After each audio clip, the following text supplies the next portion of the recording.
자, 이번 시간에 공부하실 주제는 가등기 담보 등에 관한 법률이고요. 요걸 일단 한 문제 되겠습니다. 그래서 가등기 담보권하고요. 그다음에 양도 담보권 두 가지 얘기를 하게 될 텐데, 중심축이 되는 것은 가등기 담보권이라는 개념이 되겠습니다. 자, 일단은 이 가등기 담보권하고요, 양도 담보권 얘기는 어디서 한번 이슈가 됐었냐면 저기서 한번 문제가 됩니다. 부동산 실명법을 공부하실 때 실권리자와 등기 명의인이 불일치한다라고 할지라도 그 등기의 유효한 등기로 파악하게 되는 것이 바로 지금 이제 가등기 담보권이 있었고요, 양도 담보권. 그 다음에 신탁법상 신탁이라고 하는 거, 그리고 상호명의신탁 이렇게 네 가지는 소위 이제 실명법의 적용을 배제한다 이런 얘기를 했던 바가 있습니다. 해서 자, 일단은 이 가등기 담보권 얘기를 하려면은 자, 먼저 저당권 얘기부터 가야 되죠. 그래서 자, 갑소유의 X 부동산에 대해서 갑이 이 저당권자 자신의 부동산을 담보로 해서 을에게 돈을 빌리고 저당권을 설정을 하게 됩니다. 자, 그러면 이제 저당권자 을이라는 사람은 다 갑이 채무를 변제하지 않게 되면 경매 청구에서 후순위 권리자보다 우선 변제를 받을 수 있는 권리, 이걸 우리가 저당권이라고 부르게 됩니다. 그래서 가장 본질적인 내용이 자, 이따 저당권 설정 등기를 통해서 성립하게 될 것이고, 핵심적인 이슈는 경매 청구할 수 있다. 그래서 팔아서 후순위 권리자보다 우선 변제를 받을 수가 있다. 이게 이제 저당권의 의미가 됐었죠. 그래서 우리 저당권 설정 등기 같은 경우는요, 이런 게 있었죠. 채무자라고 하는 것이 필수적 등기사항 중에 하나가 됐던 것이고요. 채권에 가고 채무자의 성명 주소가 필수적 등기사항이 됐던 바가 있습니다. 자, 이에 대응해서 이제 양도 담보권이라고 하는 것을 검토하게 되면 갑소유 X 부동산에 대해서 을이 양도 담보권을 가지고 있다라고 이렇게 전제를 하게 되면 일단은 형식적으로 갑에서 을로의 소유권 이전 등기라고 하는 것이 이루어져야 되고, 이게 이제 단순한 매매라든가 증여에 따른 소유권 이전 등기가 아니라 양도 담보의 취지다라고 하는 법률 원인을 표시를 해주게 됩니다. 그러면 이제 지금 을 명의로 등기가 되어 있다 할지라도 을이 소유권을 취득하는 것이 아니라 여전히 갑이 소유자가 되고, 다만 이 양도 담보권자라고 하는 사람은 나중에 양도 담보권을 행사를 할 수가 있죠. 채무를 변제하지 않게 되면 이 부동산의 가격하고요, 자신이 받을 채권의 차익을 청산금으로 지급을 하고 아예 소유권을 취득하는 제도가 양도 담보권 이렇게 얘기합니다. 자, 그 다음에 이제 가등기 담보권 얘기를 하려면 이 두 개를 짬뽕을 해놓은 거죠. 그래서 갑소유의 X 부동산을 담보로 을이 가등기 담보권을 가지고 있다라고 이렇게 전제를 하게 됩니다.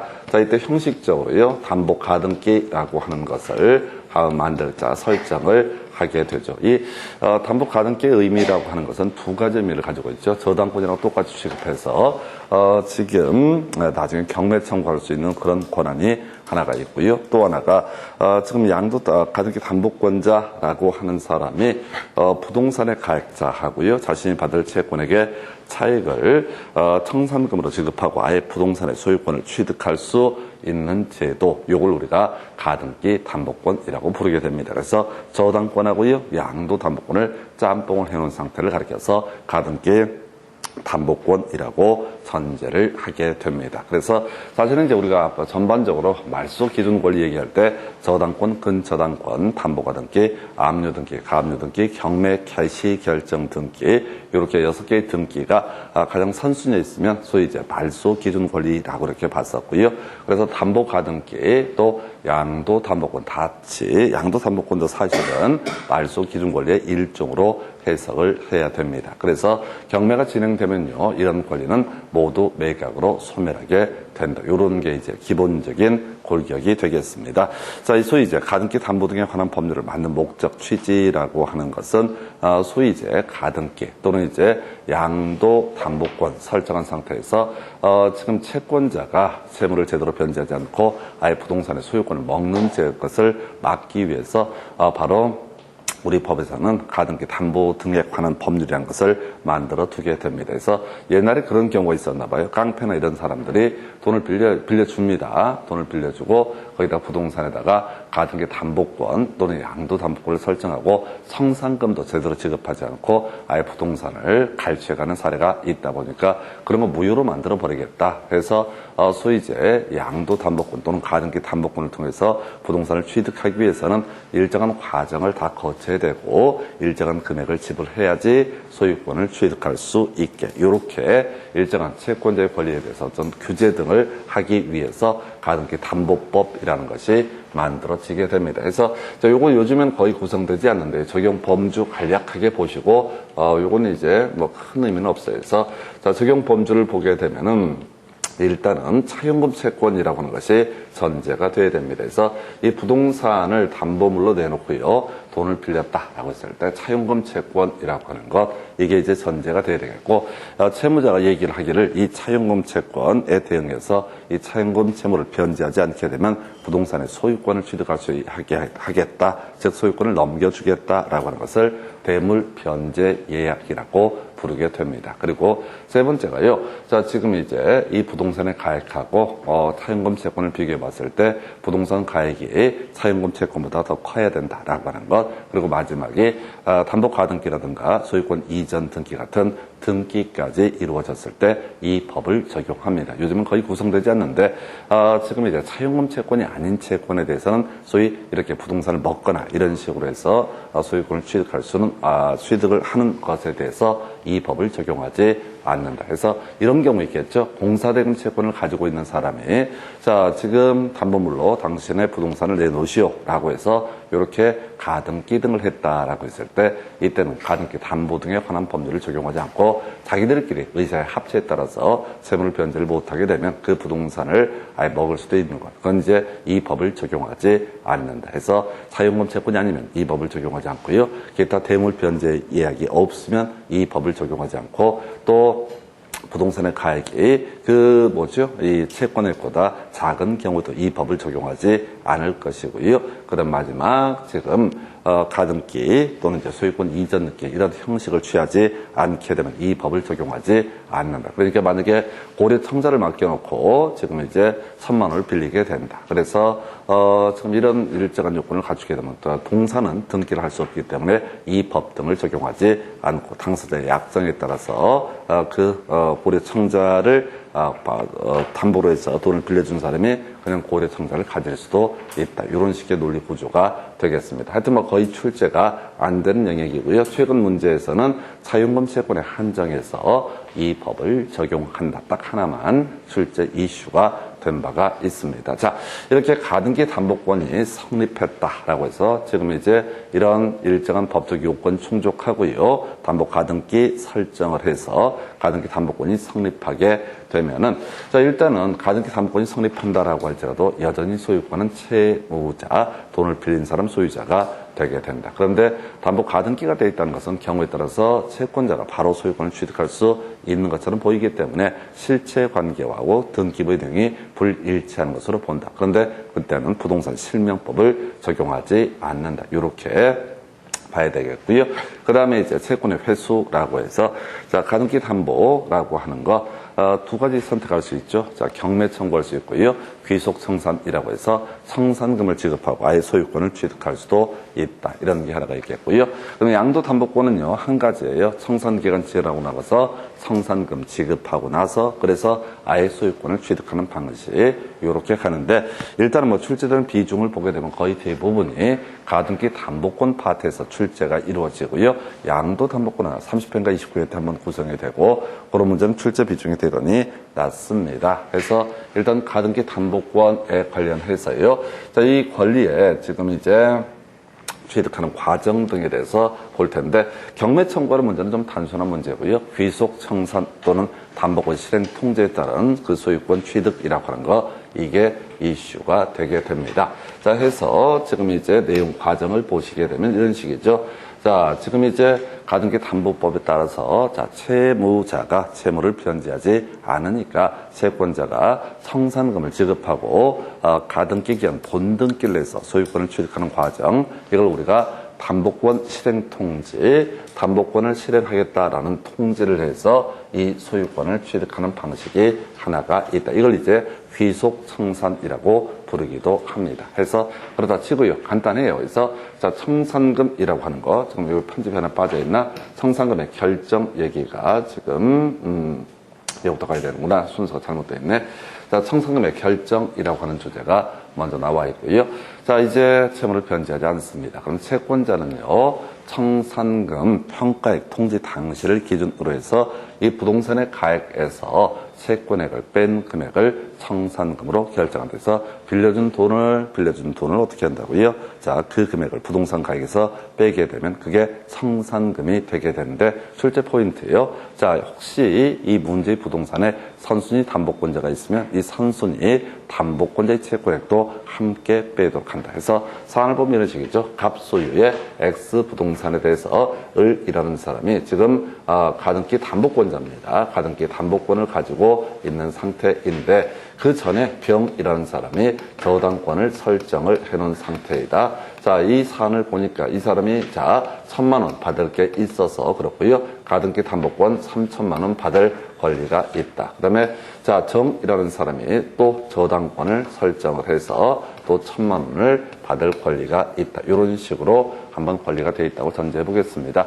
자, 누구 입장에서 지금 을이라는 가등기 담보권자 입장에서 변제기가 도래했음에도 불구하고 채무의 변제가 없는 상태다라고 이렇게 전제를 하게 됩니다.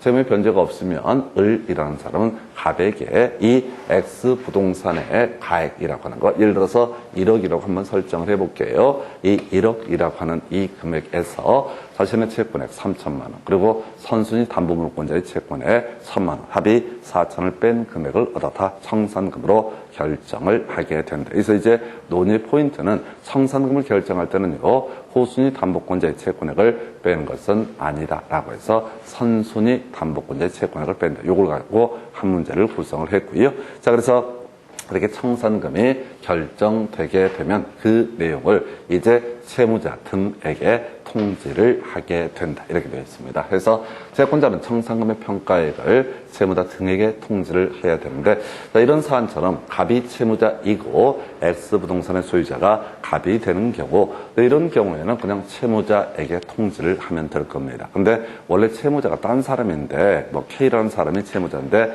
갑이 물상보증인에 지위해서 이 부동산을 담보물로 내놓았다라고 한다면 이때는 물상보증인에게도 통지를 해야 된다. 왜? 담보권 실행 통지가 되게 돼서 나중에 청산금 지급이 이루어지게 되면 소유권 자체를 을자이라는 사람이 아예 취득을 하기 때문에 소유권 뺏기는 사람에게 모두 통지를 해야 되고요. 그 사이에 제3취득자라고 해서 갑한테 누가 이 부동산을 중간에 매매를 통해서 소유권 이전기를 넘겨받은 사람이 있다라고 한다면 그 사람에게도 다 통지를 해야 된다 해서 이때 채무자, 물상보증인, 제3취득자 모두에게 통지를 해야지 이게 담보권 실행 통지로서의 효력이 있다라고 되어 있습니다. 자, 이렇게 통지를 하고요. 좀 특이한 거, 호순위 권리자에게도 통지를 하게 됩니다. 그래서 자, 지금 채무자 등에게 통지를 했다라는 사실, 그리고 그 내용 등을, 그리고 도달 등을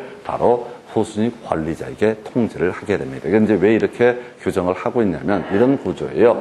만약에 이 을이라는 사람이 자 1억짜리 부동산의 소유권을 취득하기 위해서 자신의 채권에 그리고 선순위 담보물권자의 채권에 4천만 원 빼서 6천만 원 이렇게 알려주면 좋을 텐데 갑하고 작당을 해가지고요. 자, 갑의 입장에서는 지금 또 누구한테 정이라는 사람한테 돈을 갚아야 되는 문제가 발생하니까 이런저런 이유 때문에 얘기를 하는 거예요. 아예 그냥 이 부동산의 가액 자체를 4천만 원이라고 얘기를 하고 그 청산금을 나한테 없다라고 통지를 해다오라고 제안을 합니다. 그리고 6천만 원은 그중에 5천만 원 현금으로 나한테 쏴줬으면 좋겠다. 이렇게 편법을 쓰게 되면은 바로 호순위 권리자라는 사람이 피해를 입을 수가 있습니다. 그래서 이 후순위 권리자 나중에 이 사람이 이 청산기간 2개월 기간 동안 안에 경매 청구를 할 수 있는 특권이 이제 주어지게 되는데 지금 이제 이렇게 해서 후순위 권리자에게도 통지를 해야 된다. 자, 다시 정리하겠습니다. 지금 이제 가등기 담보권자, 담보가등기 권리자 이 사람이 자, 채무의 변제가 없습니다. 그러면 이제 청산금을 결정하게 될 것이고 이 청산금을 또 채무자 등에게 통지를 해야 된다. 이 통지라고 하는 것이 갖는 의미가 2개월의 출발점이 되게 됩니다. 그래서 이때부터 2개월 지나게 되면 청산금 지급하고 아예 소유권을 취득할 수 있는 그런 기회가 부여가 되게 됩니다. 근데 이제 피해를 입을 수 있는 사람들이 있죠. 채무자 또는 물상보증인 제3취득자 혹은 후순위 권리자 이런 사람에게도 통지를 해야 된다. 해서 일단은 시험용으로 접근할 때는 이 청산금의 결정 방법이라고 하는 게 논의의 포인트가 하나가 되게 될 것이고 절대 후순위 권리자의 채권액은 빼지 않고 선순위 담보물권자의 채권액은 빼게 된다. 이게 첫 번째 이슈. 자, 이렇게 청산금 결정을 해서 통지까지 이루어지게 되면 이때 통지의 효과라고 해서 청산기간이라고 하는 거 2개월이 시작이 되게 됩니다. 그럼 이제 이 2개월 이내에 채무자는 채무를 빨리 변제를 하는 방법이 하나의 방법이 되게 될 것이고 채무를 변제하지 못한다라고 하면 곧 소유권을 뺏길 수가 있습니다. 그리고 특기할 만한 게 하나 있죠. 바로 호순위 권리자라고 하는 사람 이것들이 작당해서 나의 재산권을 침해하네라고 판단이 되게 되면 호순위 권리자는 청산기간에 한정해서 그 담보 목적 부동산의 경매를 청구할 수 있다. 자, 이 호순위 권리자 입장에서는 변제기 도래 전이라 할지라도 자신의 저당권이 침해되는 문제를 막기 위해서 청산기간 동안에 걸쳐서 경매 청구를 할 수가 있다. 이렇게 돼 있어요. 그래서 이렇게 하나 됐고요. 나머지 내용들을 가볼까요? 좀 간단한 주제 중에 또 답이 되는 주제가 채권자는요. 한번 결정 통지한 그 청산금의 금액에 대해서 다툴 수가 없다라고 이렇게 되어 있습니다. 이에 비해서 자, 채무자는 당연히 이론상 어떻다 다툴 수가 있다라고 이렇게 갑니다. 그래서 자, 만약에 채권자가 청산금을 1,000만 원 이렇게 통지를 해야 되는데 동그라미 하나 잘못 쳐서 1억 이렇게 만약에 통지가 됐다라고 한다면 물릴 수가 없다는 얘기입니다. 굳이 이 사람이 채권을 회수하기 위해서는 뒤에서 논의할 경매 청구라는 방식을 통해서 채권을 회수하는 건 별개의 문제로 청산금을 한번 통지한 청산금을 금액을 바꾼다라고 하는 것은 허용되지 않는다. 이것도 아주 간단한 주제 중에 출제 이슈가 되게 될 것이고요. 자, 이렇게 해서 청산금 통지도 이루어졌고 2개월의 기간도 경과가 됐습니다. 그리고 후순위 권리자도 중간에 경매 청구를 하지 아니한 상태가 되게 됩니다. 자, 그러면요, 이 사람 이제 청산금 교부하고요, 이 부동산의 소유권을 취득을 하게 될 겁니다. 근데 아까 담보 가등기가 되어 있는 상태니까 이제는 본등기라고 하는 것을 통해서 소유권을 취득을 하게 된다라고 하는 거. 자, 청산금 지급 채무하고요, 그다음에 소유권 이전 등기 의무는 동시 이행 관계에 있다 해서 큰 의미는 없고요. 청산금을 지급하지 않게 되면 채무자는 소유권 이전 등기 절차에 협력하지 아니할 수 있다. 이런 논리 구조가 되겠습니다. 나중에 이제 따로이 공부할 몇 개가 있는데 동시 이행 항변권이라고 하는 거 나중에 아닌 것만 따로이 기억을 하셔야 되죠. 그래서 나중에 우리 계약법 파트에서 피배임이라고 해서 저당권 말소 등기하고요, 피담보 채무의 변제 또는 담보가 등기의 말소 의무와 피담보 채무의 변제, 또 그다음에 자, 배당금 반환 의무와 소유권 이전 등기의 말소 의무, 그다음에 임차권 등기 명령에 따른 임차 보증금 반환, 임차권 등기의 말소 의무와 임대차 보증금의 반환 의무. 나중에 계약법 파트에서 공부할 텐데 크게 세 가지는 동시 이행 관계가 인정되지 않는다. 그럼 나머지는 모두 뭐가 나오든 다 동시 이행 관계가 되게 된다. 그래서 이때 중간에요, 이런 경우 있겠죠.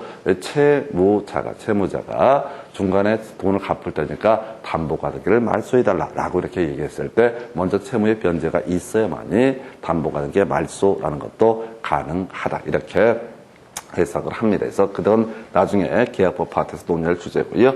자, 그래서 이제 채권자가 지금 이제 담보 가등기를 마친 그 부동산에 대해서 자, 청산기간 지난 다음에 청산금 지급하고 본등기라고 하는 것을 청구를 할 수가 있겠고요. 청산금 지급이 이루어졌다면 당연히 그 본등기는 유효한 것이 되게 됩니다. 자, 그런데 이 청산 절차를 거치지 아니하고 만약에 본등기가 이루어졌다. 이 등기는 무효로 해석을 하게 됩니다. 그리고 나서 나중에라도 일정한 절차를 거치게 되면 이 등기는 유효한 등기가 되게 된다. 이것도 아주 중요한 출제 이슈. 나중에 등기법 할 때도 계속 이슈가 되는 거야. 우리가 가등기 담보 등에 관한 법률에서 채권자가 이러저러한 과정을 거쳐서 어떻게 한다?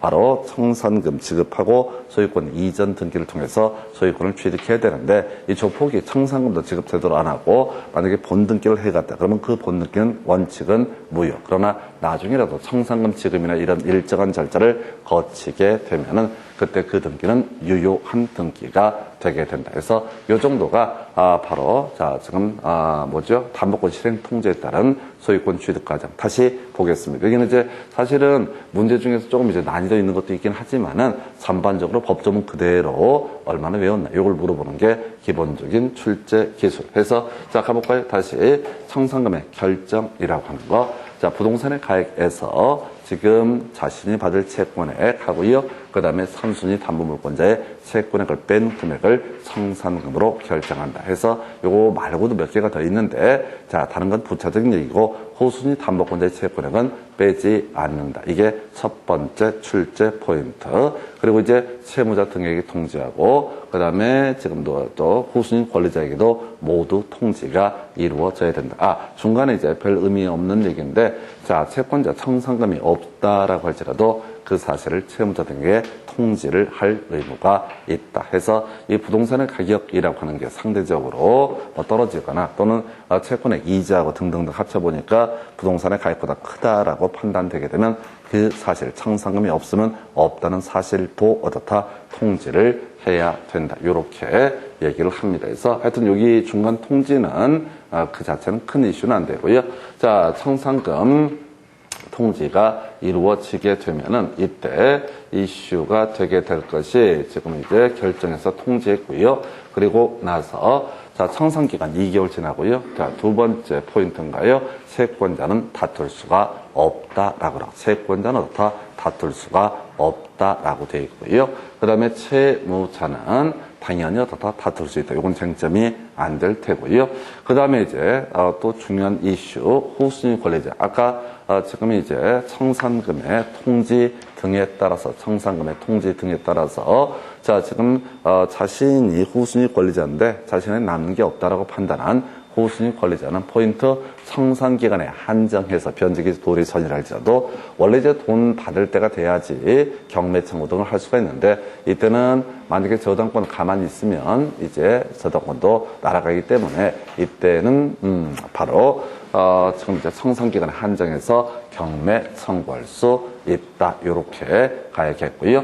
그럼 소유권 취득 과정 결과적으로 담보가등기 본등기 해야지 소유권을 취득을 하게 된다. 그런데 문제는 이런 절차를 거치지 않고 본등기했을 때 그 등기는 무효가 되게 될 것이고 그리고 나서 나중에라도 그 등기 절차를 거치면 유효한 등기가 된다 해서 판례에서 끌고 들어온 사례 좀 어려운 지문으로 구성한 게 원래는 무효인데 예외적으로 유효하다. 이렇게 가게 됩니다. 그래서 이 정도가 가등기 담보 등에 관한 법률 중에서 담보권 실행 통지라는 과정을 통해서 자신의 채권을 회수하는 절차가 되겠습니다.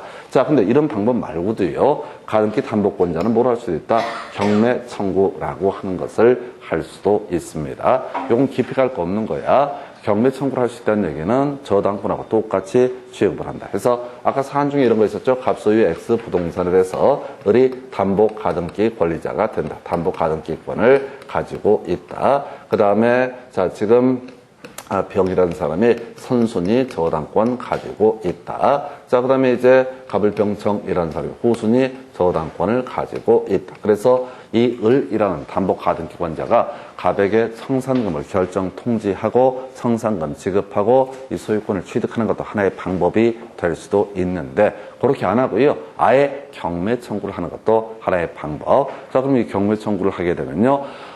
지금 보니까 뭐야? 자, 지금 말소 기준 권리가 뭐가 됩니까? 병의 저당권이 말소 기준 권리가 되는 거죠. 그래서 병의 저당권자, 자, 병부터 이 경매 대금에서 우선 변제를 받고요. 남는 금액은 을이 받게 될 테고, 나머지는 정이 받는다. 이런 식의 논리 구조가 바로 경매 청구에 따른 저당권이라고 하는 거야. 자, 그 담보가등기를 경매 청구를 통해서 채권 회수를 할 수가 있다. 이런 의미가 되게 됩니다. 이 자체는 뭐 중요한 게 아니고요.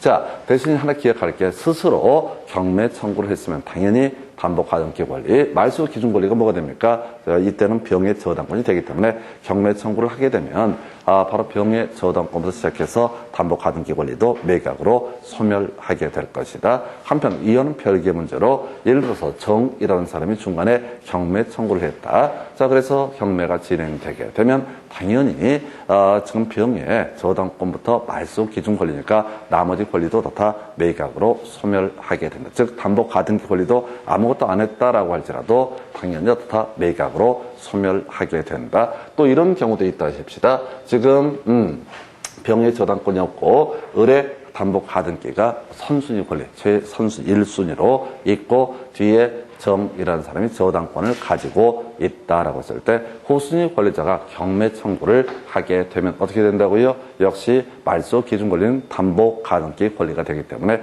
얘부터 시작해서 을부터 시작해서 을의 권리를 포함해서 을의 권리에 대항할 수 없는 각종 등기된 권리는 모두 다 매각으로 소멸하게 된다. 그래서 경매만 이루어지게 되면 이게 사령 문제 구성할 때 나오는 패턴인데요. 경매가 이루어지게 되면 무조건 담보가등기 권리는 다 소멸하게 된다. 이 개념은 하나 잡고 가셔야 돼요. 그래서 이 정도가 담보가등기권이라는 개념이 되게 됩니다. 그래서 자, 정리 한번 해보겠습니다. 요즘에 잘 내지 않는 주제, 자, 가등기 담보법 관련해서 적용 범주 다른 건 빼버리고요. 자, 바로 자, 차용금 채권일 때만 소위 가등기 담보법을 적용을 하게 된다. 요즘에 자, 지문 하나짜리 보셨고요.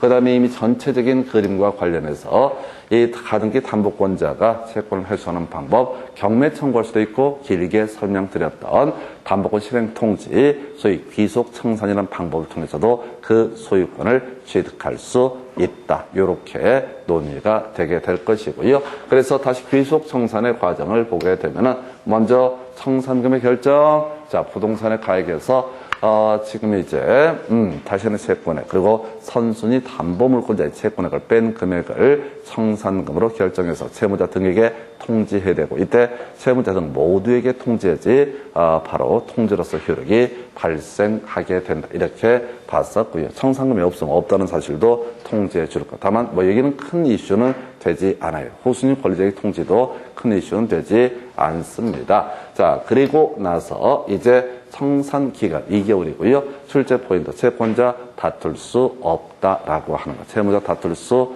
있다. 그리고 특기할 만한 거, 후순위 권리자라고 하는 사람은 이 청산금, 자, 결정 통지 등이 됐다는 사실을 통지를 받았을 때 그 청산 기간 동안에 걸쳐서는 뭘 할 수 있다? 변제기 전이라도 경매 청구를 할 수 있다. 중요 출제 포인트 중에 하나가 될 테고. 마지막, 자, 이런 일정한 절차를 모두 거쳐서 소유권 이전 등기를 해가면 별 문제가 되지 않고 그 등기는 유효한 것이 될 텐데 이런 과정을 거치지 않고 가등기 기간 본등기라고 해서 이렇게 그냥 바로 소유권 이전 등기를 가져가게 되면 이 등기는 무효인 등기. 다만 나중에라도 청산 절차를 거치게 되면 다 유효한 등기로 해석을 하게 된다. 한편 저당권처럼 똑같이 경매 청구할 수 있는 것도 것이 담보가등기 권리자의 하나의 권리가 되게 될 것인데요.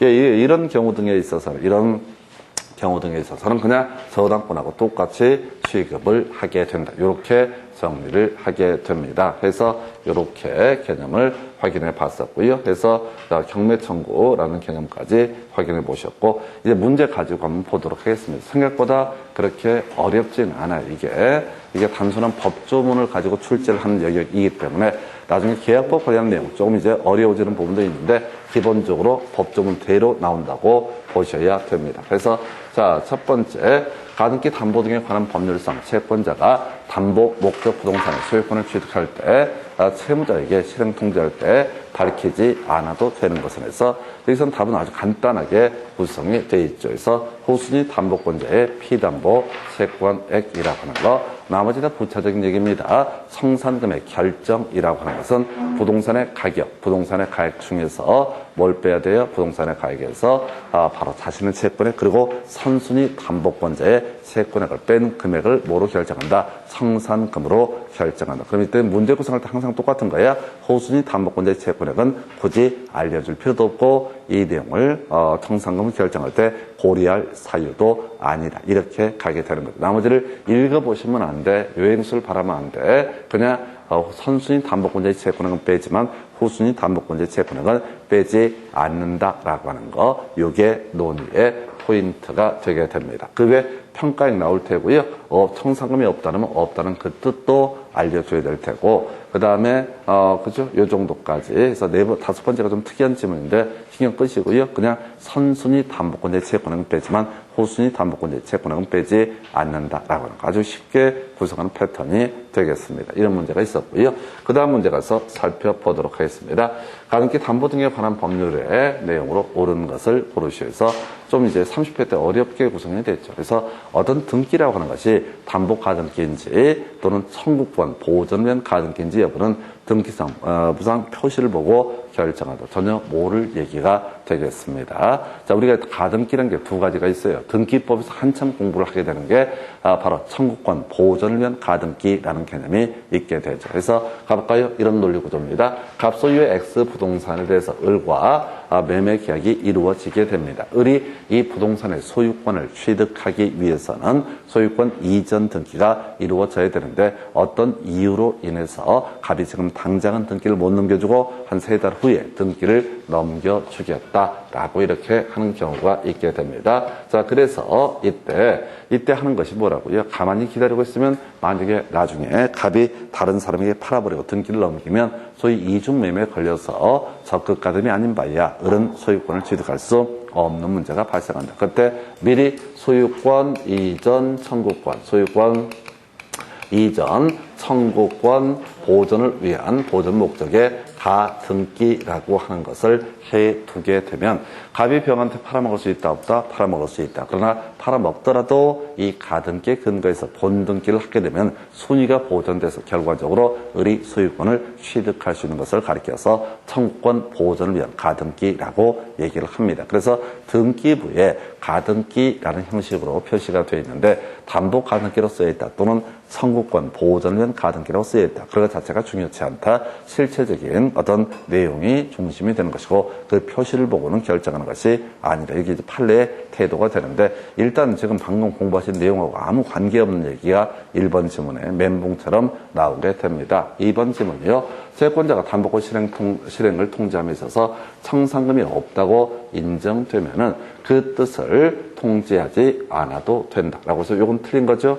당연히 없어도 다 통지를 해야 된다. 이건 이제 쉬운 지문이고요. 3번 지문이요. 청산금은 담보권 실행 통지 당시 담보 목적 부동산의 가액에서 피담보 채권액을 뺀 금액이고 그 부동산에 선순위 담보권이 있으면 그 위 피담보 채권액에 선순위 담보 채권액을 포함시킨다 해서 옳은 거죠. 그러니까 부동산의 가액에서 자신의 채권액과 선순위 담보권자의 채권액을 모두 뺀 금액을 바로 청산금으로 결정한다. 문장 호비기로 상당히 어려웠던 지문. 일단은 자, 요거 옳은 표현 되나요? 그래서 답 3번 이렇게 구성을 하게 됩니다.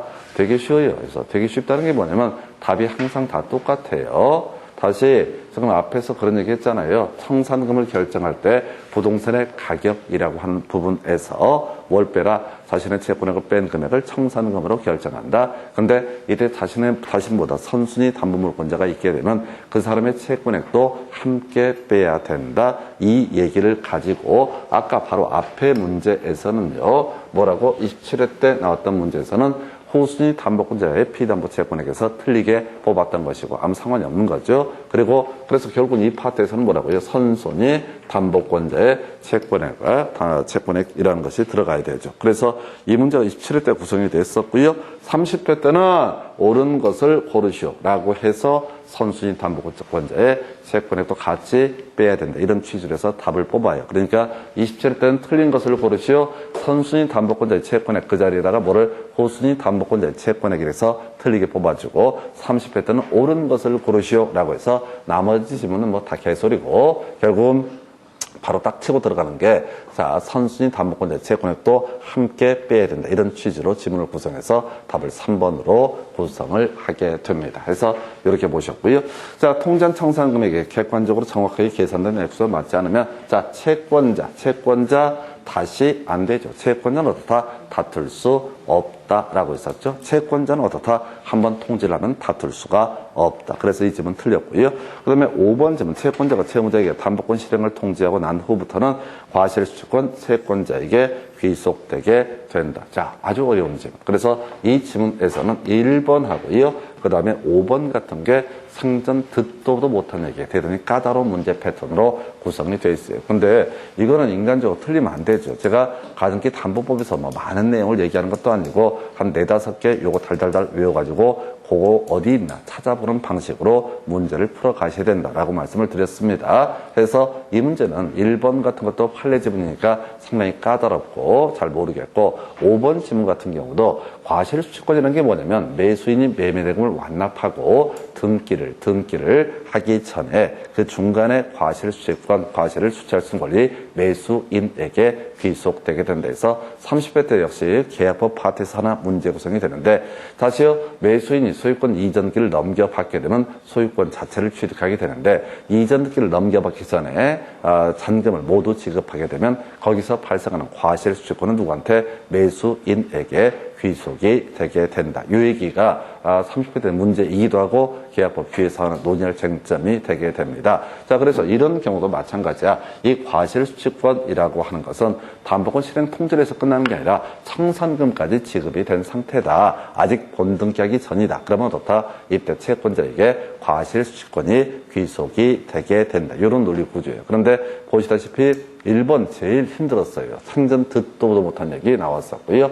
그 다음에 5번 지문도 조금 난이도가 있었어요. 어찌됐든 이건 사실 좀 공부가 돼 있으면 어렵게 나올 때는 중요한 포인트가 되게 되는데, 하여튼 답은요 27회 문제하고 30회 문제 똑같이 구성을 하고 있습니다. 그래서 방법이 뭐냐면은 시험 문제를 보실 때, 자, 가등기 담보권 하게 되면 첫 번째 청산금액 결정이라고 해서 선순위 담보권자의 채권액과 자신의 채권액을 뺀 금액을 청산금으로 결정을 하게 된다. 이게 첫 번째 포인트 있었죠? 아까 두 번째 포인트가 통지하고 나서, 자, 채권자는 다툴 수가 있다 없다? 다툴 수가 없다라고 하는 거. 세 번째, 청산기간에 한정해서 호순위 권리자 경매 청구를 할 수가 있다. 네 번째, 자, 절차를 거치지 않으면 본등기는 무효이지만 나중에라도 절차를 거치면 어떻다? 유효한 등기가 되게 된다. 하여튼 한 요 4개 정도가 주연 뼈대가 될 것이고요. 자, 지금 가등기 기한 본등기 하기 전에 청산금 지급까지 이루어지게 되면 이때 과실수취권이라고 하는 것을 취득을 하게 된다. 좀 어려운 주제가 되겠습니다. 그래서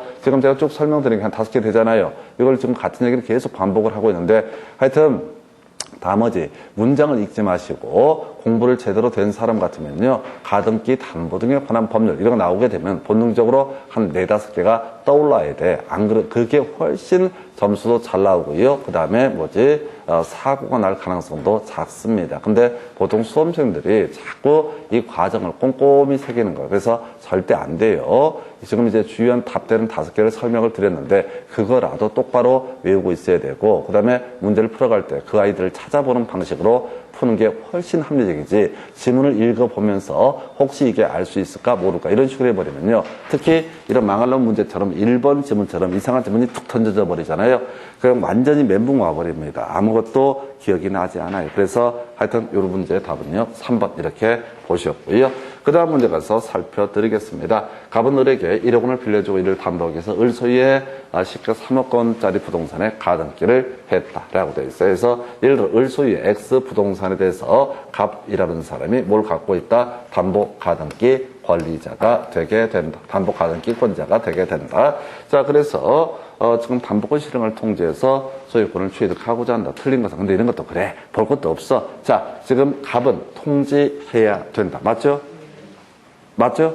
간단한 얘기라고. 사실은 문장을 읽어볼 것도 없어. 쓱 보면 대충 알아. 자, 갑이 청산금의 평가액을 통지한 후 갑은 이에 대해서 다툴 수 있다. 틀렸죠? 자, 채권자는 어떻다? 다툴 수가 없다라고 돼 있었잖아요. 그래서 채권자는 다툴 수가 있다, 없다? 다툴 수가 없다. 그러니까 이게 공부가 좀 돼 있잖아요. 그러면 문제를 볼 필요도 없어. 우리가 지난 시간에 저당권 할 때도 몇 개 설명을 드렸었는데 그냥 문제 보면 양도 얘기 나오고 뭐 반환 청구가 나오고 몇 개 루틴이 정해져 있다고. 그러니까 사실은 보통 우리가 공부할 때 저도 이제 그렇게 배웠거든요. 문제를 잘 분석을 해서 이해한 다음에 지문을 꼼꼼히 이렇게 체크해 가면서 뭐가 틀렸는지 개소리들입니다. 자, 현실적으로는 거의 쓸모가 없어. 지금 몇 개 외운 그 맥락 가지고 지금 제가 이미 설명드렸던 주제잖아. 채권자는 어떻다? 다툴 수가 없다. 이거 다툴 수 있다 그랬으니까 이거 어떻다? 틀리게 구성이 된다. 그래서 답되는 게 다 정형화되어 있는 거예요. 많이 정해져 있어. 이게 한 80% 정도가 항상 문제가 이런 식이야. 그래서 실질적으로는 웬만하게 복잡한 문제 있지 않습니까? 뭐 읽어볼 것도 없어. 항상 몇 개 외운 거 가지고 문제의 지문 속에서 다 답을 찾아내실 수가 있습니다. 그리고 그렇게 해야 돼요. 왜? 1분 안에 한 문제를 챙겨내야 되거든요. 그래서 결국은 이 주제에서 무엇이 답이 되는지를 미리 숙달이 되셔야 됩니다. 그래서 답은 2번이잖아요. 자, 을은 자 갑이 통지한 청산금에 대해서 묵시적으로 동의함으로써 청산금을 확정시킬 수 있다. 자, 그래서 을은 다툴 수도 있고 채무자는 다툴 수도 있고 동의할 수도 있다. 근데 이제 묵시적 이런 말 나와 있고 판례 지문이라서 영향가 없고요. 갑이 담보권 실행 통지를 하지 않게 되면 청산금 지급하더라도 본등기 청구할 수 없다. 돈 준다고 되는 게 아니라고요. 청산금 통지하고 일정한 기간 이 과정을 다 거쳐야 어떻다? 온전하게 소유권을 취득해서 즉 본등기를 청구할 수 있다라고 하는 거. 자, 5번 질문. 자, 지금 을은 어떻다? 이행을 거절할 수 있다. 그래서 이 얘기를 달리 펴면 채무자는 어떻다? 다툴 수가 있다. 나 그 돈 받고는 못한다. 잘못 계산한 거다. 부동산 가액을 높게 책정을 해야 된다. 이런 식으로 어떻다? 을은 다툴 수 있다. 그럼 이거 이렇게 갈 게 아니지. 이렇게 갈 게 아니라고. 그래서 이거 읽어봐봤자 의미가 없어요. 지금 훈련할 때부터 지금 미리 훈련하셔야 돼. 보통 수험생들이 무슨 생각하냐면 공부할 때는 또박또박 현장 가서는 빡시게 없어요. 그런 거. 지금 공부할 때부터 어떻게 돼? 대충 하시면 돼. 공부할 때부터 답되는 몇 개만 달달달 외워서 그냥 체크하는 훈련하셔야 된다고. 이게 습관이 안 되게 되면요. 절대 40문제라 40분을 못 푼다니까요. 큰일 나요. 그래서 자, 요렇게. 여기서는 굳이 이걸 문제를 통해서 기억하고 싶은 것은 채무자 갑, 담보가등기 권리자, 채무자 을, 담보가등기 권리자 갑. 이 정도. 채권자 갑, 채무자 을. 딱 요 정도의 개념만 가지고 지문 딱 보시게 되면 이런 문제 어렵지 않잖아요. 자, 그래서 요렇게 살펴드렸고요. 그 다음 문제 가서 살펴보도록 하겠습니다. 자, 가등기 담보 등에 관한 법률, 옳은 것은 해서, 자, 지금 이제 한 번 나왔던 지문이죠. 공사대금 채무를 담보하기 위한 가등기 담보법이 적용된다 해서 별 중요치 않고요. 차용금 채권일 때만 어떻다? 가등기 담보법을 적용을 하게 된다. 2번요. 청산금을 지급할 필요 없이 청산 절차가 종료된 경우 그때부터 담보 목적물의 과실수권은 채권자에게 귀속된다. 아까 한번 나왔던 지문이죠. 자, 원래 청산금 지급하고 나서 등기를 넘겨받게 되면은 이때 어떻다? 소유권을 취득을 하죠. 근데 청산금을 지급한 상태에서 등기를 하기 전이면 이때 소유권 자체는 취득할 수 없지만은 과실수취권이라는 것은 어떻다? 취득하게 된다. 아까 이 문제 중에서 5번 지문 얘기였어요. 어디 볼까요? 이 문제 같은데. 자, 가볼까요? 채권자가 채무자에게 담보권 실행 통지를 하고 난 후에 과실수취권 채권자에게 귀속된다. 틀렸다고요. 이게 어렵다고 그랬었는데 청산금을 지급하게 되면 잔금을 치른 것이니까 어떻다? 치른 것과 똑같으니까 이때 과실수취권을 취득을 하게 됩니다. 다시 갑시다. 기본 구조. 매매 계약에 있어서 자, 결국은 매수인 소유권 이전 등기까지 넘겨받아야지 이 사람이 소유권을 취득할 수 있다. 근데 잔금만 치른 상태에서 아직은 등기를 넘겨받기 전이다. 그러면 어떻다? 소유권 자체는 취득할 취득할 수 없지만 과실수취권은 취득을 하게 된다. 그래서 예를 한번 들어볼까요? 갑소유의 X 부동산에 대해서 을과 매매 계약이 체결되어 있고 이 부동산에 대해서 지금 병이라는 사람이 임차인이다라고 되어 있고 매월 1월 1일 날 차임을 지급하기로 약정이 되어 있다라고 전제를 해보겠습니다. 자, 그런데 을이 매수인이고 잔금을 지급했다. 아직은 등기를 넘겨받기 전이다. 그럼 소유자는 누가 된다? 갑이 소유자가 되게 된다. 해서 뒤에서 계속 강조하겠지만 법률 행위에 따른 부동산 물권 변동은 등기해야지 어떻다? 효력이 발생하게 된다. 등기 전이니까 을은 소유권을 취득할 수 없다. 근데 을이 잔금을 다 지불했다고요. 그럼 뭐는 갖게 된다? 과실수취권은 가지게 된다. 얘가 10월 31일 날 만약에 매수인 잔금을 지급했으면 차임 채권이 뭐가 돼요? 과실이 되게 되거든요. 그래서 임차인 병한테 야야야야 이제 내가 잔금 치렀으니까 아직 등기는 넘겨받지 못했지만 그 차임이라고 하는 것은 누구한테? 나에게 다오라고 주장할 수 있다. 이 얘기라고요. 그래서 지금 가등기 담보 등에 관한 법률 영역에서 논의가 됐던 것 중에 하나가 요 얘기가 아까 하나 있었죠. 청산금을 지급할 필요 없이 청산 절차가 종료가 됐을 때 이때 과실수취권은 채권자에게 귀속된다. 문제를 통해서 하나 외우게 되는 거죠. 그래서 옳은 것을 고르시오. 옳게 구성을 했습니다. 그래서 청산금 지급이 이루어지거나 청산금을 지급할 필요가 없는 상태다. 그러면 최소한 이건 뭐라고요? 과실수취권은 바로 채권자에게 귀속되게 된다. 왜? 매매에 있어서 매매 대금을 다 지급한 것과 똑같은 효력이 발생하기 때문에. 그래서 좀 어려운 주제인데 문제는 계속 시험 문제 다뤄지고 있다는 거예요. 어려우면 어려운 대로, 쉬우면 쉬운 대로 같은 주제가 다뤄지고 있습니다. 그래서 이걸 답으로 구성했고요.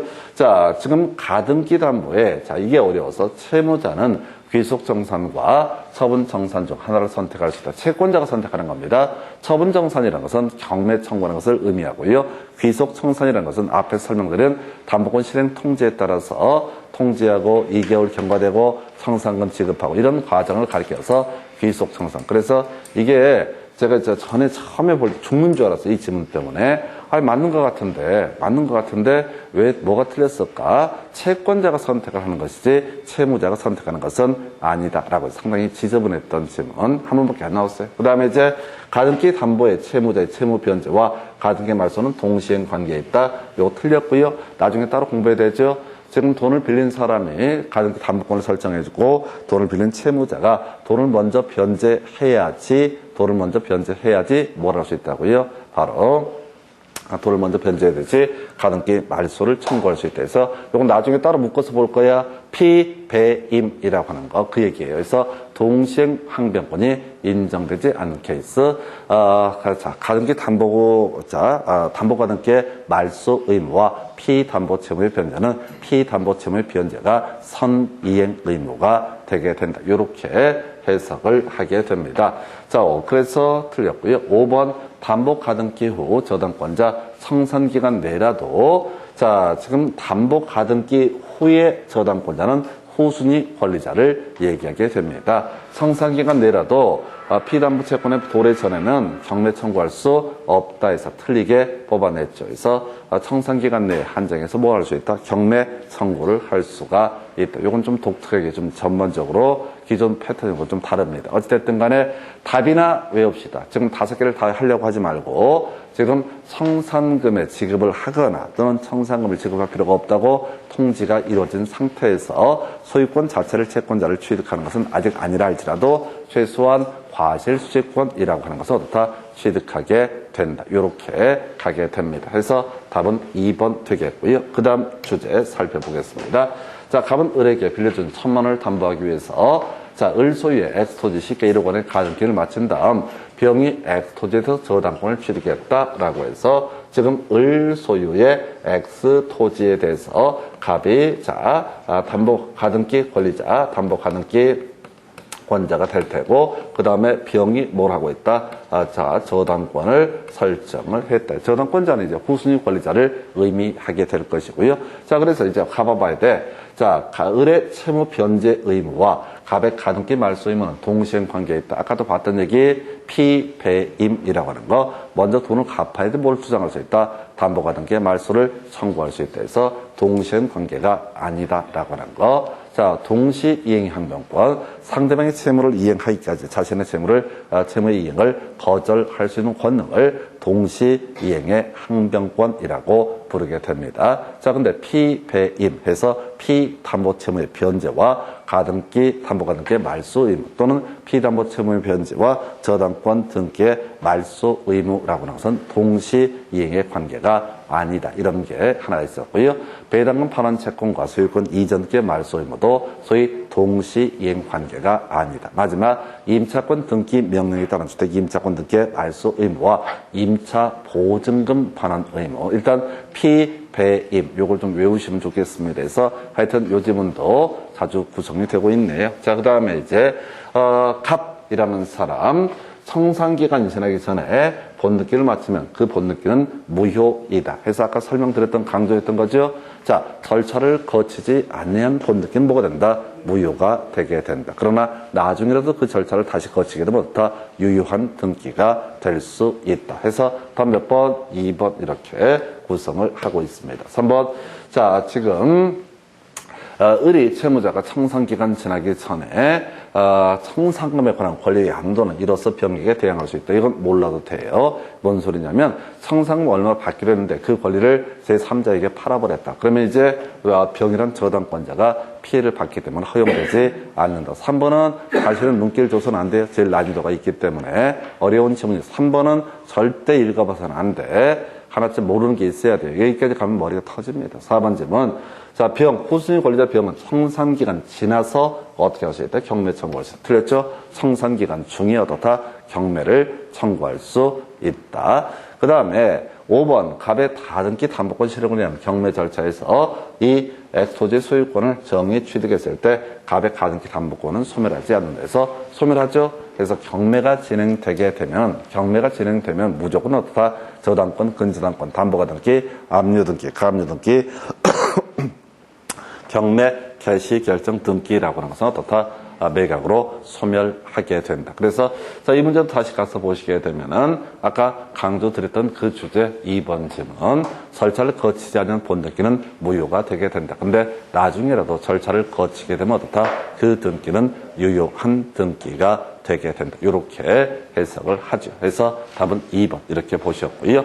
그 다음에 이제 검토 드릴 주제. 자, 갑은 을의 엑스토지에 대해서 가등기 담보권을 취득했으나 을이 채무 변제기에 채무를 이행하고 있지 아니하다. 해서 갑이 채권자, 을이 채무자. 가볼까요?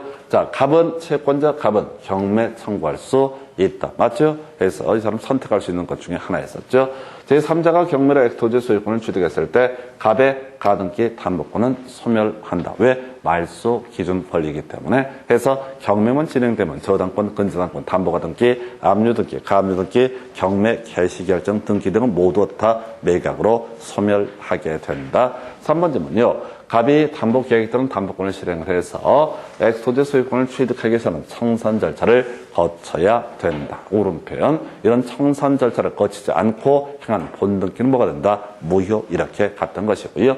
4번 엑스토지 후순위 권리자 청산기간 한정에서 끄트머리 경매를 청구할 수 있다. 5번 질문. 청산기간 전에 을의 다른 채권자의 강제 경매로 제3자가 엑스토지의 소유권을 취득한 경우 갑은 본등기 청구할 수 있다. 말이 안 되죠? 이건 중복되는 질문이다. 담보 가등기는 어떻다? 소멸하게 되죠. 가등기 자체가 소멸해버리니까 어떻다? 본등기는 청구할 수 없다. 다시요. 중간에 경매가 진행되게 되면 이 담보 가등기라고 하는 것은 말소 기준 권리에 해당돼서 매각으로 소멸하게 될 것이다. 그래서 다 본등기 청구도 허용되지 않는다. 이렇게 해석을 하게 됩니다. 그래서 답은 5번 가지고 구성했는데 이 지문은 2번 지문하고 똑같은 맥락이야. 똑같은 얘기를 2번 풀어 쓰고 있는 거야. 당연히 갑의 가등기 담보권은 소멸한다. 소멸하면 더 이상 지금 청산 절차는 이런 것 자체가 거칠 수가 없죠. 권리 자체가 소멸했기 때문에. 해서 답은 5번. 근데 이 문제는 약간 이제 틀어놨는데 결국은 2번하고 5번 얘기는 같은 얘기죠. 이미 소멸했기 때문에 본등기를 청구하거나 하는 것은 어떻다? 허용되지 되지 않는다. 이렇게 갑니다. 해서 이렇게 보셨고요. 그러면 양도담보라고 하는 것은 다른 건 다 똑같아요. 양도담보는 다 똑같은데 굳이 하나 사항이 자, 지금 이제 양도담보권은 미리 소유권 이전 등기가 이루어진 상태입니다. 양도담보권은 뭐라고요? 미리 소유권 이전 등기가 이루어진 상태. 아까 다시요. 갑소유의 X 부동산에 대해서 을이라는 사람이 양도담보권을 가지고 있다라고 한번 전제를 해보겠습니다. 자, 그러면 이제 을이라는 사람이 양도담보권을 가지고 있게 되면은 이미 갑에서 을로의 뭐가 이루어졌다? 소유권 이전 등기가 이루어졌다라고 돼 있다고요. 그럼 을은 지금 양도담보권을 가지고 있는 을은 청산금만 지급하면 어떻다? 그대로 소유권을 취득을 한다. 미리 등기 넘겨받은 상태니까 아까 담보가등기는 이 담보가등기에 의해서 본등기라는 과정을 거쳐야지 전국적으로 소유 명의를 얻을 수 있는 데 비해서 이 양도담보권은 미리 소유권 이전 등기가 이루어졌으니까 청산금의 지급만 이루어지게 되면 그 자체로 다 소유권을 취득한다. 그리고 이제 특기할 만한 게 지금 청산금 지급하기 전에도 누구 명의로? 을 명의로 소유권 이전 등기가 되어 있거든요. 그래서 이 을이라는 사람이 이 부동산을 제3자, 선의 제3자에게 팔게 되면 선의 제3자, 몰랐던 제3자는 그냥 소유권을 취득을 하게 된다. 딱 요것만 양도담보권에서 포인트가 되게 됩니다. 그래서 자, 요거 청산 절차를 거치기 전에 채권자로부터 소유권을 이전받은 선의 제3자, 이 그림에서는 을이 병한테 아직 청산 절차를 거치기 전에 아직 소유권 취득 못하거든요. 등기 명의는 갖고 있어도 소유권 취득 못하는데 병이라는 선의 제3자에게 소유권 이전 등기를 해주게 되면 이 사람은 어떻다? 소유권을 취득한 딱 요것만 양도담보권에서는 달라지는 부분이고요. 나머지 본등기를 할 필요가 없다는 건 논리적으로 가능하고 이 과정은 똑같이 구성이 되게 됩니다. 바로 문제 가지고 살펴보도록 하겠습니다. 자, 보니까요. 자, 을은 갑으로부터 1억 원을 빌리면서 자신의 X토지를 자, 양도담보로 제공하고 라고 해서 을이 X 부동산의 소유자고 갑이 뭐가 된다? 지금 양도담보권자가 되게 된다. 양도담보권을 설정을 해놓고요. 그 후 병은 X토지를 사용 수익하던 을과 임대차 계약을 맺고 자, 그 다음에 병이 이 X토지에 대해서 임대차, 임차인의 지위를 가지고 있다라고 이렇게 되어 있습니다. 그래서 사안이 뭐 이런 얘기예요. 그래서 자, 1번 채권자 갑은요. 변제기 전에도 임료 상당을 부당이득으로 반환 청구할 수 있다. 좀 어렵죠. 근데 이 소유권 자체가 누구한테 갑에게 없기 때문에 갑이 부당이득 반환 청구를 하거나 하는 것은 전혀 허용이 안 되죠. 자, 법률상 원인은 없이 이익을 취한 자에 대해서 자, 부동산의 소유자가 돌려달라고 자, 부당이득 반환 청구할 수 있는 것이고 갑은 소유자가 아니기 때문에 어떻다? 부당이득 반환 청구할 수 없다라고 하는 거. 자, 여기서 논의의 핵심은 갑이라는 양도담보권자는 결국 나중에 청산금 지급을 해야지 어떻다? 그 소유권을 취득을 하게 된다. 현재 등기 명인이 갑으로 돼 있다 할지라도 아직은 이 사람은 양도담보권자에 불과하기 때문에 소유권을 취득하는 것은 아니다. 2번 질문이요. 갑은 특별한 사정이 없는 한 담보권 실행을 위해서 병에게 X토지의 인도를 청구할 수 있다라고 해서 이것도 일단 유보. 지금 이제 1번, 2번 좀 애매하다 해서 일단 버려두시고 자, 3번 을이 피담보 채무의 이행 지체에 빠졌을 경우 갑은 병에게 소유권에 기해서 자, X토지 인도를 청구할 수 없다. 맞죠? 이게 뭐냐면 아직은 갑은 소유권을 취득하지 못한 상태이기 때문에 아직은 지금 청산금 지급하기 전이니까 인도 청구할 수 없고요. 자, 갑이 을에게 청산금을 지급함으로써 자, 소유권을 취득하게 되면은 갑의 양도담보권은 소멸한다. 맞나요? 해서 소유권을 대신 취득하는 거죠. 소유권을 취득하는 대신에 어떻다? 양도담보권은 뭐야? 앞으로 청산금 주고 이 소유권을 취득할 수 있는 권리를 뭐라고 한다? 양도담보권. 그래서 얘도 옳은 표현 이렇게 구성이 되어 있고요. 자, 만약 갑이 선의 정에게 X토지를 매도하고 자, 소유권 이전 등기를 마치게 되면 을은 정에게 소유권 이전 등기의 말소를 청구할 수 없다라고 해서 아까 선의 제3자 이 사람한테서 지금 선의 정이 지금 소유권을 취득했다. 그러면 이때 원래 소유자인 을은 정한테는 어떻다? 돌려달라고 주장할 수 없다. 아까 우리 양도담보권에서 하나의 이슈가 뭐가 있었어요? 자, 채권자가 지금 이제 아직 소유권 확보 안 한 상태에서 선의 제3자에게 이걸 팔아버리게 되면 어떻다? 이때 선의 제3자는 소유권을 취득을 하게 된다. 요 얘기를 지금 지문 속에서 구성이 됐습니다. 다시 문제 가지고 가서 살펴볼까요? 자, 5번 오른편 되겠고요. 4번도 오른편, 3번 오른편. 자, 그 다음에 지금 답이 볼까요? 답이 지금 1번 돼 있나요? 갑은 피담보 채권의 변제기 전에도 갑의 병에게 임료 상당 부당이득 반환 청구할 수 있다. 요걸 이제 확실히 틀리게 구성이 됐죠. 그래서 이 문제의 취지는 뭐냐면 소유자가 누구냐라는 얘기를 하고 있는 겁니다. 소유자가 누구냐? 양도 담보권이 있는 상태에서는 여전히 청산금 지급하기 전까지는 누가 채무자가 소유자가 되게 된다. 그래서 소유권을 가지고 있지 아니한 갑이 임차인한테 부당이득 반환 청구 등을 하는 것은 허용되지 않는다. 이 정도만 보겠습니다. 그래서 2번 생략을 하고요. 그 다음에 이제 넘어가서요. 지금 이제 24회 때 문제. 갑은 을로부터 1억을 빌리면서 자신의 X 건물의 저당권을 설정해 준 다음이라고 되어 있습니다. 자, 지금 갑이라는 사람이 자신의 X 건물에 대해서 을에 대해서 저당권 설정을 해 놨고요. 그 다음에 병으로부터 2억을 빌리면서 병이라는 사람에게 양도담보권을 설정을 해준 사안이다 라고 이렇게 되어 있습니다. 양도담보권을 설정을 해줬다. 틀린 것을 고르시오. 그럼 이제 사안을 검토하면 을이라는 저당권자는 갑이 채무를 변제하지 않게 되면 경매 청구라고 하는 것을 할 수가 있을 테고요. 병이라는 양도담보권자는 변제기 이르도록 채무를 변제하지 않는 갑에 대해서 청산금을 지급하고 뭘 할 수 있다? 소유권 자체를 취득할 수 있다. 이렇게 얘기를 합니다. 그래서 1번 갑이라는 사람이 을에게 피담보 채무를 전부 변제하면 갑의 저당권 등기 말소가 되죠. 그래서 자, 우리가 저당권의 소멸 사유에서 피담보 채무의 소멸, 피담보 채권의 소멸이 있게 되면 이때는 어떻다?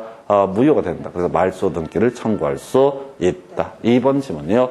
병이 갑에게 청산금을 지급함으로써 자, X 건물의 소유권을 취득하면 병의 양도담보권은 소멸한다. 맞죠? 양도담보권 소멸 이게 간간히 나와요. 양도담보권은 앞으로 뭘 하겠다는 거다. 청산금을 지급하고 소유권을 취득할 수 있는 권리를 양도담보권. 근데 이미 소유권 취득해버렸으면 양도담보권은 아무런 의미가 없기 때문에 양도담보권은 소멸하게 된다. 3번 X 건물이 멸실 등이 되게 되면 병의 양도담보권, 피담보채권은 소멸한다. 그래서 일단 사안을 분석해 볼게요. 우리가 저당권의 소멸 사유 중에서 목적물의 멸실이라는 게 있었죠. 양도담보권이라는 개념 자체가 앞으로 청산금 주고 이 소유권을 취득할 수 있는 권리를 뭐라고 한다? 양도담보권. 그러면 이제 목적물 자체가 멸실되게 되면 양도담보권은 당연히 어떻다? 소멸하게 된다. 건물이 사라져버렸는데 어떻게 청산금을 지고 소유권 이전 등기를 청구할 수 있겠습니까? 당연히 양도담보권은 소멸합니다. 주의하셔야 할 게 그렇다고 해서 돈 받을 권리가 소멸하게 되는 것은 아니다. 이건 뭐 작정을 하고 낸 거야. 그래서 양도담보권은 목적물이 멸실되면 어떻다? 양도담보권은 소멸하지만 피담보 채권 자체가 소멸하는 것은 아니다라고 해서 3번을 틀리게 뽑아서 다시 한번 가볼까요? 자, 갑 소유의 X 부동산에 대해서 을이 저당권을 가지고 있습니다. 이 X 부동산이 화재로 멸실되게 되면은 을의 저당권은 소멸하게 되죠. X 부동산이 공용징수, 멸실 등이 되게 되면 을의 저당권은 소멸하게 되는 거죠. 모든 물권의 소멸 사유의 목적물의 멸실, 공용징수 이런 게 있었잖아요. 저당권이라는 게 경매 청구에서 채권을 후순위 권리자보다 우선 변제 받을 수 있는 권리가 저당권이라고요. 근데 지금 병의 을의 입장에서 갑의 이 X 물건이 소멸되게 된다. 멸실되게 된다. 그러면 최소한 을의 저당권은 어떻다? 소멸하게 된다. 그렇다고 해서 을이 갑에게 돈을 받을 권리, 피담보 채권 자체가 소멸하는 것은 아니다라는 얘기죠. 똑같은 논리 구조야. 이 목적물이 사라져버리게 되면 양도담보권은 소멸하게 되겠지만 피담보 채권이 소멸하는 것은 아니다. 이렇게 얘기를 하게 됩니다. 그래서 자 3번을 틀리게 뽑았고요. 자, 의뢰 담보권 실행을 위한 경매로 X 건물이 정액에 매각됐을 때 병의 양도 담보권 소멸. 이거 따로 외우셔야 돼. 우리가 양도 담보권은 가등기 담보권하고 똑같은 개념으로 해석을 하셔야 돼. 사실 우리가 말소 기준 권리할 때 얘기 안 했지만은 양도 담보권도 가등기 담보권이랑 똑같은 개념이기 때문에 바로 말소 기준 권리에 해당된다. 그래서 경매가 진행되게 되면 매각이 완료가 되면 이때는 양도 담보권, 가등기 담보권 모두 매각으로 소멸하게 된다. 만일 선의의 무가 병으로부터 소유권을 취득했다면 선의의 무는 어떻다? 그냥 소유권을 취득을 하게 된다라고 해서 갑이라는 사람이 소유권 이전께 말소를 청구할 수 없다. 해서 이 문제는 독특한 문제가 되겠습니다. 해서 지금 여기까지가 양도 담보권에 관한 주제 살펴드렸고요. 자, 그 정도 보셨고요. 잠시 끊었다가 다음 주제 설명드리겠습니다.